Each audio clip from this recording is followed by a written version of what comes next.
General Science, Standard 7, Chapter 4, Nutrition in Living Organisms. Students, you know, air contains gaseous nitrogen. However, plants cannot utilize gaseous nitrogen. It needs to be fixed, that is converted into compounds. Fixation of nitrogen occurs by biological and atmospheric methods. म्हणजेच हवेमध्ये वायुरूप nitrogen असतो, पण हा वायुरूप nitrogen वनस्पती हवेतून घेऊन उपयोगात आणू शकत नाही. तो नायट्रोजन संयुगाच्या रूपात जमिनीतून शोषून घेऊ शकते. आता आपण बघूया biological fixation of nitrogen. Two different types of microorganisms can bring about biological nitrogen fixation. Root nodules of leguminous plants contain the rhizobium microorganisms. These microorganisms absorb atmospheric nitrogen and convert it into its nitrate, a compound. Microorganisms like Azotobacter are present in soil. They also convert atmospheric nitrogen into nitrates. म्हणजेच नायट्रोजनचे जैविक स्थिरीकरण जे आहे हे दोन वेगवेगळ्या प्रकारच्या सूक्ष्मजीवांमुळे वातावरणातील नायट्रोजन स्थिरीकरणाचं काम होतं. शिंबी वर्गीय वनस्पतींच्या मुळामध्ये काही गाठी असतात. त्यामध्ये रायझोबियम नावाचे सूक्ष्मजीव म्हणजे जीवाणू असतात. हे रायझोबियम जीवाणू सूक्ष्मजीव हवेतील नायट्रोजन शोषून त्यांचे रूपांतर नायट्रेट्स मध्ये करतात. नायट्रेट हे नायट्रोजनचे एक संयुग आहे. तुम्हाला माहित आहे का? Do you know? हे स्थिरीकरण कसे होते ते आपण आता बघणार आहोत. Atmospheric nitrogen fixation. Lightning thunderbolts occur in the rainy season. This causes atmospheric nitrogen and oxygen to react with each other to form nitric oxide NO, which is again oxidized to form nitrogen dioxide NO2. म्हणजेच वातावरणातील nitrogen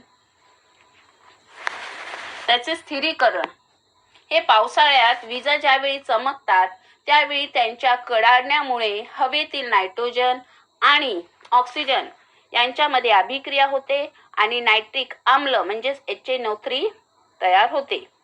आणि हे nitric आम्ल पुन्हा oxygen बरोबर क्रिया करून nitrogen dioxide म्हणजेच NO2 याच्यामध्ये रूपांतरित होते. The nitrogen dioxide dissolves in rainwater and is converted into nitric acid HNO3, which gets added to the soil along with the rainwater. This acid reacts with different minerals in the soil and convert into salts. Plants use these nitrogen salts for their growth.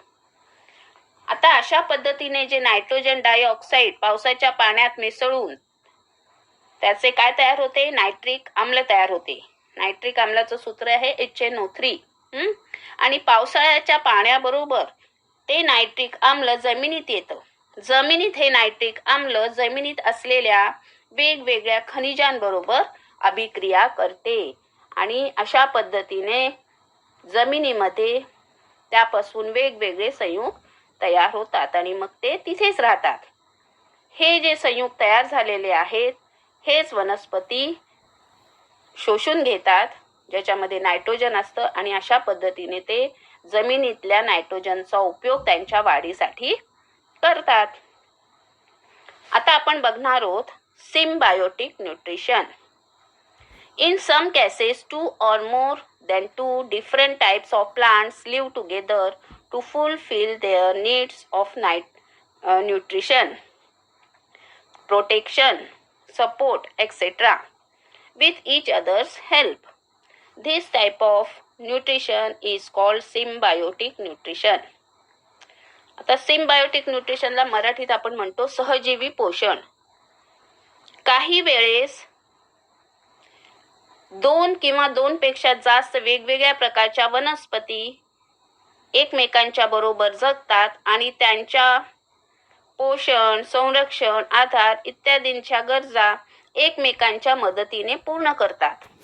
या प्रकारच्या पोषणाला symbiotic पोषण म्हणजे सहजीवी पोषण म्हणतात. Some fungi grows around the roots of some other plants. These plants supply nutrients to the fungi and in turn fungi supply minerals and water to the plants. Some fungi and algae live together. The fungi provides water, mineral as well as shelter to algae. In return, the algae provide food to the fungi. Lichen is an example of a symbiosis between algae and fungi. काही बुरशी दुसऱ्या वनस्पतींच्या मुळांच्या बाजूला वाढते. ही वनस्पती बुरशीला पोसते आणि त्या बदल्यात बुरशी त्या वनस्पतीला क्षार आणि पाण्याचा पुरवठा करतात. त्याचप्रमाणे काही शैवाले आणि बुरशी एकमेकांबरोबर वाढतात म्हणजे जगतात. बुरशी पाणी, क्षार आणि संरक्षण देते तर शैवाले त्या बदल्यात बुरशीला अन्नाचा पुरवठा करते. लायकेन म्हणजेच आपण जे मसाल्यामध्ये दगडफूल वापरतो ते अल्गी आणि फंगी म्हणजे शेवाळे आणि बुरशी एकत्र असतात त्याचंच उदाहरण आहे. सहजीवी पोषण वनस्पतींचे म्हणजे सिम्बायोटिक न्यूट्रिशनचे उदाहरण आहे. आता आपण बघणार आहोत heterotrophic plants. Heterotrophic plants do not contain chlorophyll. How do the heterotrophic plants live? From where do they get food? मुलांनो, तुम्हाला माहित आहे का हेटेरोट्रॉफिक म्हणजे काय? ज्याच्यामध्ये हरित द्रव्य नसते, ज्यांना आपण म्हणतो परोपजीवी वनस्पती, हरित द्रव्य नसलेले. मग ते त्यांचे अन्न कसे मिळवतात? आपल्याला माहिती आहे ज्यांच्यामध्ये हरित द्रव्य असतं ते स्वतःचं अन्न स्वतः तयार करू शकतात. मग अशा वनस्पती ज्यांच्यामध्ये हरित द्रव्यच नाहीये तर ते स्वतःचं अन्न स्वतः तयार करू शकत नाही. मग ते कुठून मिळवतात ते आपण बघूया. परपोषी वनस्पती ज्या आहेत यांच्यामध्ये हरितद्रव्य नसते. तुम्ही पाहिलं असेल पिवळ्या रंगाची वायर सारखी पान नसलेली वेली या मोठ्या झाडांवरती आपल्याला उगवलेल्या दिसतात. तुम्ही फोटोमध्ये बघू शकता. पिवळ्या रंगाची वायरसारखी जी दिसणारी वनस्पती आहे त्याला अमरवेल किंवा आकाशवेल म्हणतात. इंग्लिशमध्ये ज्याला आपण डॉडर म्हणतो. त्या परपोषी वनस्पतीचे उदाहरण आहे. यांच्यामध्ये हरित द्रव्य नसल्यामुळे ते त्यांचं स्वतःचं अन्न स्वतः तयार करू शकत नाही. त्यामुळे अन्न मिळवण्यासाठी ते दुसऱ्या झाडांवर वाढताना आपल्याला दिसतात. The plants that grow on the body of other plants to obtain food are called as parasitic plants. For example, Loranthus, Cuscuta, etc. अशा वनस्पती ज्या अन्न मिळवण्यासाठी दुसऱ्या वनस्पतींवर वाढतात अशा वनस्पतींना परजीवी वनस्पती म्हणतात. उदाहरण बांडगुळ, अमरवेल किंवा आकाशवेल इत्यादी.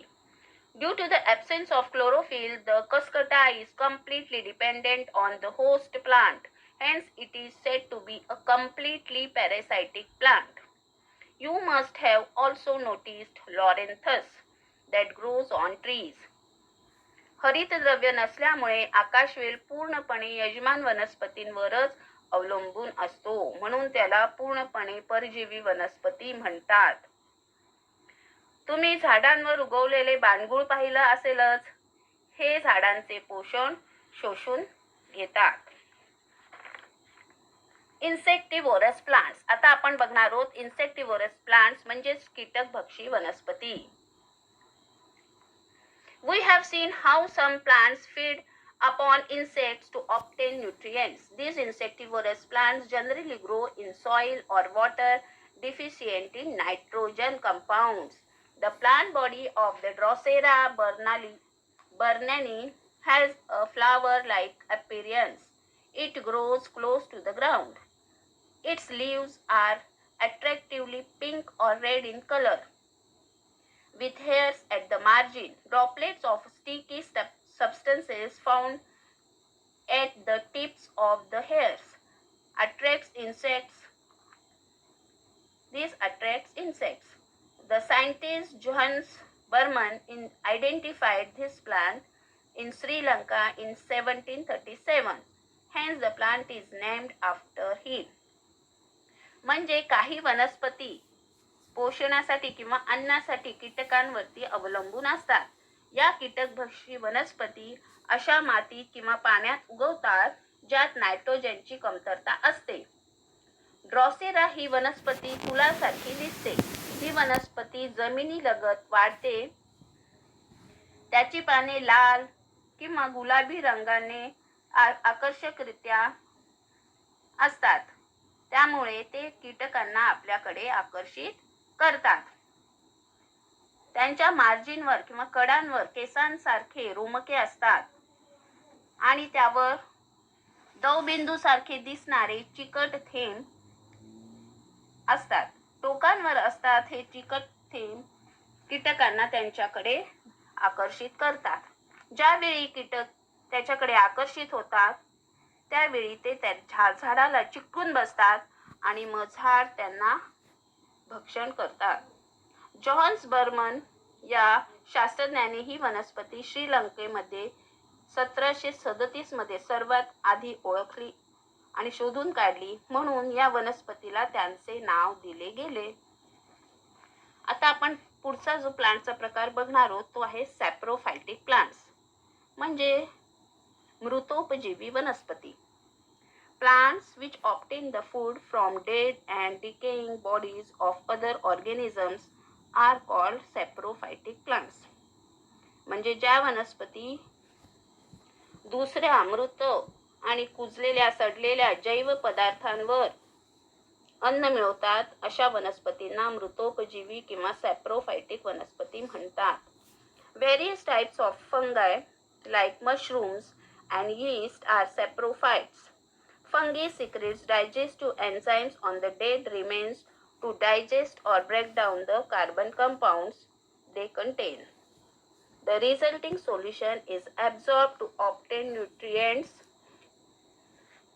म्हणजे वेगवेगळ्या प्रकारची बुरशी, उदाहरण कवक आणि यीस्ट मृतोपजीवी आहेत. बुरशीमध्ये पाचक रस असतो. त्या पाचक द्रवामुळे एन्झाईम्स जे आहेत ते मृत व कुजलेल्या जैव पदार्थांमधील कार्बनची संयुगे जी जटिल कार्बनी पदार्थ आहेत त्यांना साध्या पदार्थांमध्ये त्यांचं रूपांतर करतात. असे पदार्थ साधे पदार्थ पचविण्यात मदत करतात, सोपे जातात. अशा रीतीने ते पदार्थ पचवून घेऊन त्यांच्यापासून आवश्यक ते पोषण त्या वनस्पती मिळवतात आणि अशा पद्धतीने ते जगतात. ऑलवेज रिमेंबर, हे नेहमी लक्षात ठेवा. Food gets spoiled due to the some fungi. Some fungi cause diseases or illness while some fungi have medicinal properties. Yeast and some mushrooms are useful. Yeast is used in fermentation processes and for making bread. Mushrooms are a rich source of iron and vitamins. अन्न हे काही बुरशींमुळे खराब होते, काही बुरशींमुळे रोग होतात, तर काही बुरशी खूप औषधी गुणधर्माच्या असतात. यीस्ट आणि काही अळंबी खूप उपयोगी असतात. यीस्ट किंवा किण्वचा उपयोग किण्वन प्रक्रियेमध्ये होतो. तसेच पाव, ब्रेड तयार करण्यात सुद्धा त्याचा उपयोग होतो. अळंबीपासून चांगल्या प्रमाणात लोह आणि जीवनसत्वे मिळतात. ते उत्तम स्रोत आहे.